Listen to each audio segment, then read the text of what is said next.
बर'फोरनि गुबुन मोनसे देरसिन रंजाथाइ फोरबो बैसागुआ जोंनि गेजेराव फैगासिनो नंगौ। लाइमोननिफ्राय लानानै बैसोगोरा थाखोनि गासै सुबुंफ्रानो बे समाव रंजानो साखाफारा। दिनै बे नोजोरजों रामफलबिल दख'रा एबसुआ बर'नि दामजु आरो बैसागु मोसानायनि थाखाय मावबादा बेखेवदों। क'क्राझार जिल्ला एबसुनि बेन्दोंआव थानाय रामफलबिल दख'रा एबसुआ बड'फा गोजोरथियारि सोलायनाय मावथांखिनि गेजेरजों दिनैनिफ्राय बर'नि दामजु दामनाय आरो बैसागु मोसानाय मावबादाखौ क'क्राझार जिल्ला एबसुनि नेहाथारि रथिनाथ बसुमतारिया बेखेवनानै होयो। गासै 12 साननि हाबाफारिजों बे मावबादाया फैगौ 9 एप्रिलसिम सोलिबाय थागोन। बे हारिमु मावबादायाव बर'नि बैसागु मोसानाय आरो बर'नि खाम, सिफुं, सेरजाखौ फोरोंनाय जागोन होननानै रामफलबिल दख'रा एबसुनि आफादगिरि बिजित कुमार ब्रह्मआ फोरमायदों।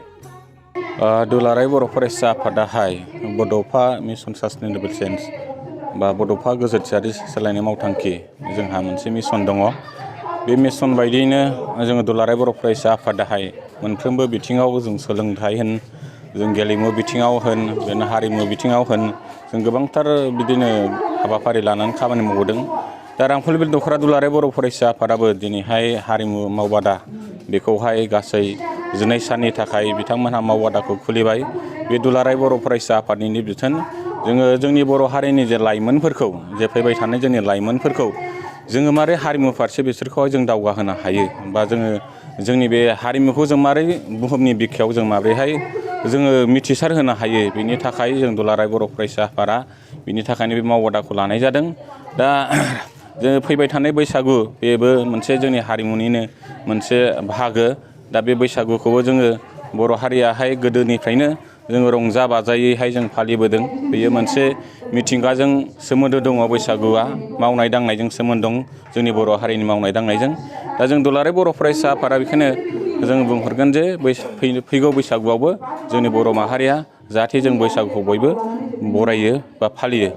दुलाराय बर' फरायसा आफादाहाय जोङो मिरुआहाय जोंहा क'क्राझारावनो जे हायार सेकेन्डारि फिल्डआवहाय जोंहा जागोन, बेखौ गाजा गोमजायैनो बेखौ सेन्ट्रेला डिस्ट्रिक्ट क'क्राझार जिल्लाजों लोगो नांनानै गाजा गोमजायै बेखौ जों फालिनाय जायो।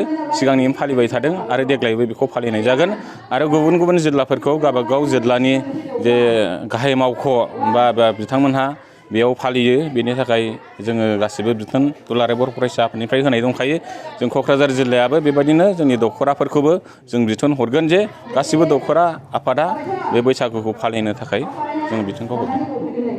जोङो रामफलबिल दख'रा दुलाराय बर' फरायसा आफाद हिसाबै बड'फा गोजोरथियारि सोलायनाय मावथांखि बायदियै जोङो देग्लायबो 12 साननि थाखाय दिनैनिफ्राय जागायनानै फैगौ एप्रिलनि 9 थारिखसिम जे जोंनि लाइमोनफोरखौ जोंनि बर'नि आंगो हारिमु, बेवहाय खाम दामनाय, सिफुं सुनाय आरो सेरजा दामनाय, बेजों लोगोसे दोरोङारि मोसानाय जेरै बागुरुम्बा, दावस्रि देलाय आरो मोसाग्लांनाय, बेफोरखौ फोरोंनो थाखाय 12 साननि थाखाय जोङो बैसागुजों लोब्बा लाखिनानै मावबादाखौ बे सेरफांगुरि गोजौ फरायसालिनि गेवलां गेलेग्रा फोथारावहाय जागायबाय। जोङो दुलाराय बर' फरायसा आफाद हिसाबै माहारिनि फारफ्रोमबो बिथिङाव जोङो खामानि मावो हिसाबै जोङो सम आरो थासारिखौ नायनानै जे समाव जे थासारियाव जेबायदि खामानि मावनांगौ जों बेबायदि हाबाफारि रनसायनानै दिनै खामानि मावबोदों। दा हारिमुवाबो मोनसे हारिनि बेयो सिनायथिल' नङा, बेयो मोनसे हारिनि एंगार हायै बाहागो हिसाबै जों हारिमु बिथिङाव जोंनि लाइमोनफोरखौ बाहागो लाहोनो बा हारिमुनि सोमोन्दै मिथिहोनाय आरो बेवहाय हारिमुआव जोंहा मा मा सोलोंनांगौ दङ, रोंनांगौ दङ, बेखिनिखौ फोरोंनायनि असिलाजों जोङो बे हाबा मावबादाखौ लानाय जादों। आरो बेजों लोगोसे बे मावबादा जोबनाय लोगो लोगो जोङो बैसागनि 7 थारिख गोलैयो आरो इंराजि हिसाबै लायोबा एप्रिल दाननि 21 थारिखआव जोङो रामफलबिल दख'रा रंजालि बैसागु खुंफुं आफाद जथायै रामफलबिल दख'रा दुलाराय बर' फरायसा आफादजों जोङो जथायै जे दख'रानि बेन्दोंआव थानाय जों गासैबो हारि माहारिखौ लानानै ओनसोलनि हालामनि गोजोन खौसेथि आरो जौगानायखौ नोजोर बोनानै मोनसे बैसागु फोरबो फालिनो थाखाय जोङो थागथिम दासिम जागासिनो दङ, प्रिपारेसन जागासिनो दङ। जोङो मोननै आफादजों जथायै जों खामानि मावगासिनो दङ। दा बेवहाय दिनैनि बे मिडियानि गेजेरजों बे खाबुआवनो आङो जोंनि हालामनि ओनसोलनि गासैबो रायजो राजाफोरखौ बे रंजालि बैसागु फोरबो फालिनाय हाबाफारियावबो जाहाथे बाहागो लायो बेखौ खावलायनाय जाबाय। जोङो दख'रनि बेन्दोङाव थानाय जोंनि बर' गामिफोरखौ खावलायहरगोन। जोङो सिगाङावबो खावलायदों दुलाराय बर' फरायसा आफाद हिसाबै जे रंजालि बैसागु फोरबो फालिनायखौ जोङो मोनसे आब्रुथिनि गेजेरजों जोंनि दोरोङारि होननानै बेवहाय जानाय लोंनाय जोंनो बा जौ लोंनाय बेदर जानायजोंनो जों जाहाथे रंजालि बैसागु फालिया। जोंनि हारिनि सिनायथि गामसा दख'ना जोंनि गासैबो दामग्रा देग्रा जेरै खाम सिफुं जथाफोरखौ लानानै जोङो मोनसे आब्रुथिनि गेजेरजों लोंनाय जानायखौ खम खालामनानै एबा गैयाजासे जाहाथे बयबो फालिलायो आरो बेनि गेजेरजों जोङो गावजों गाव अनलायनाय मोजां मोनलायनाय बा देरसिनफोरा उन्दैखौ अननाय गिदिरखौ मान होनाय बे मोनसे जोंनि जे हारिमु बेखौहाय जोङो लाबोनो हायो बे रंजालि बैसागु फोरबो फालिनायनि गेजेरजों बेनि थाखाय खावलायहरनाय जाबाय। बेवहाय दासिम हिन्जावसाफोर मोसानाय सोलोंग्रा हिसाबै जोङो फ्राय 100 जनसो बाहागो लादों आरो दा बयबो मिथिगौ जे मेट्रिक आनजादा जोबथ'वाखै। बे जोबोब्ला जोंनि गोबां मेट्रिक केन्डिडेट जायफ्रा फरायसाफोर दङ बाहागो लागोन होननानै फोरमायदों। जोङो बोसोरफ्रोमबो मावबादायाव मानसिया बा सोलोंग्राया बुरजा जायो दा फ्राय 200 जनसो जायो आरोखि।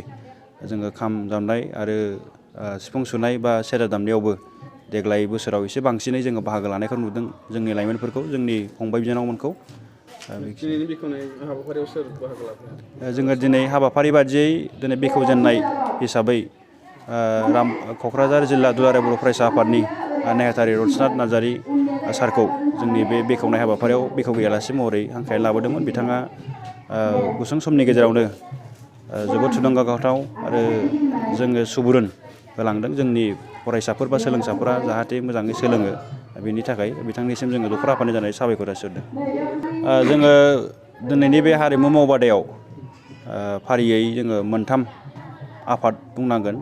फारियै रामफल बिल दख'रा रंजालि बैसागु फोरबो खुंफुं आफाद, बेजों लोगोसे बड'लेण्ड कालचारेल सेन्टार रामफल बिल जों बिथांमोननि हेफाजाबाव दख'रा एबसुआ बे मावबादाखौ खुंदों आरो बेखौ दैदेनदों बा फोरोंनायनि गासैबो बिबानखौ जोंनि बे बड'लेण्ड कालचारेल सेन्टार रामफल बिलनिनो जोंनि सेनियर आर्टिस्टफोर आरो आथिखालनि जायफोरा बे सेन्टारावहाय बाहागो लागासिनो दङ बिथांमोनानो गासैबो दैदेनदों। स्पेसियेलि बेनिखायनो जोंनि बे सेन्टारनिनो आफादगिरि मानगोनां बिजित कुमार नार्जारि आरो गाहाय नेहाथारि मानगोनां बारलांफा नार्जारि सारमोननिसिम आङो रोजा रोजा साबायखर बावहरदों दख'र आफादनि जानानै। दख'ना जि जोम गाननो मोजां मोनग्रा बर' हौवा हिन्जावफोरनि थाखाय मोनसे जोबोरैनो गोजोनथाव खौरां। F&F क्लथिं गलाया फैगौ बैसागु फोरबोनि थाखाय समायना रमायना दख'ना, जोमग्रा सादोर, ब्लाउज आरो हौवाफोरनि थाखाय आर'नाइ, गामसा, सार्ट बायदि रोखोमनि गानग्रा जि जोमखौ नोंथांमोननि थाखाय लानानै फैदों। बेजों लोगोसेनो बर'नि जुलियाव नांगौ जानाय हौवा हिन्जाव गोदाननि गासै गानग्रा जोमग्राफोरखौबो बे गलायाव मोनगोन। गसाइगाव टाउनजों नांजाबनाय राजापारानि गार्लस स्कुलनि अपोजिटआव थानाय F&F क्लथिं गलायाव बर'नि गाब गोनां समायना रमायना ड्रेसफोरखौ गोसोनि लुबैनाय बायदि मोननो हागोन। लोगोसेयैनो गोसो गुदुं सुबुंफ्रा गावनि मोजां मोननाय ड्रेसफोरखौ F&F क्लथिं गलायाव जायखिजाया सानावनो लांफैनो हागोन। नोंथांमोना F&F क्लथिं गलायाव जि जोम आर'नाइ आरो गानग्रा ड्रेसफोरखौ लांफैनोब्ला नैबे मबाइल नम्बर 8472858324 आव थोंजों खौरां लाहरनो हागोन।